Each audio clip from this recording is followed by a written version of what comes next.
Hello, everybody. This is your daily real estate practice exam question. I got a fantastic one that was sent in via our Facebook group. So if you aren't a member of our community already, go down in the description box below. There's links to join our Facebook group, and you can ask me questions that I will be able to answer for you live right here and be able to memorialize it in our daily real estate practice exam questions. So without further ado, let's take a look at this one because this was a tricky one.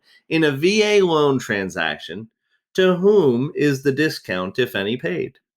The VA, the lender, the broker, or the buyer? So, in a VA loan transaction, what is the VA's job? The VA sits there and what they do is they guarantee the loan.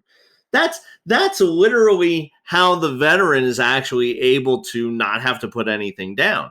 What happens is the veteran it basically is the VA is saying, we got this guy, we're vouching for the veteran, he's good to go, he or she is good to go. That's why the banks are willing to lend them money without any money down.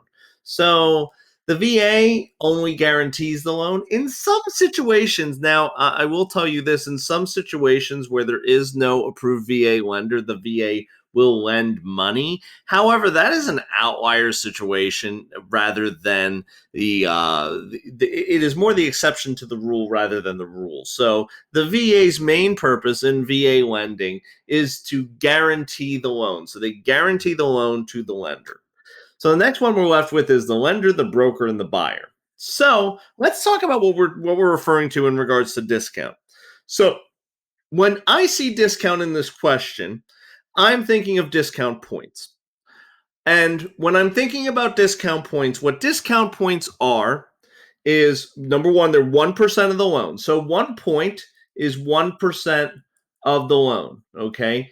And whatever the loan amount is, so doesn't matter if the loan amount is, so if they say, let's say they put $10,000 down, okay, you have to subtract that $10,000 out from the loan, from the sale price, excuse me, to find what the loan amount is. So, in regards to this, I would say we're referring to discount points. And a discount point is 1% of the loan that is paid in order to discount or reduce the interest rate. So, to whom would they pay that money to reduce the interest rate? Well, interest is rent on money. So, who's lending the money? The lender. So, you would pay a discount, if any, to the lender because they're the ones who are going to be collecting the interest. So when you want to pay a discount to lower the interest rate, what happens is you would be paying that to the lender. So guys, I hope you like this one. If you do, remember, links are in the description to join our Facebook community. And I also have links to our new podcast that has I'm updating that as frequently as humanly possible. We also have our Facebook group. You can sign up for private lessons with me. There's a whole bunch of things in the description box if you haven't taken a look yet already. So again, I hope you guys like this one. If you do, hit that like, hit that subscribe, and I'm going to see you real soon.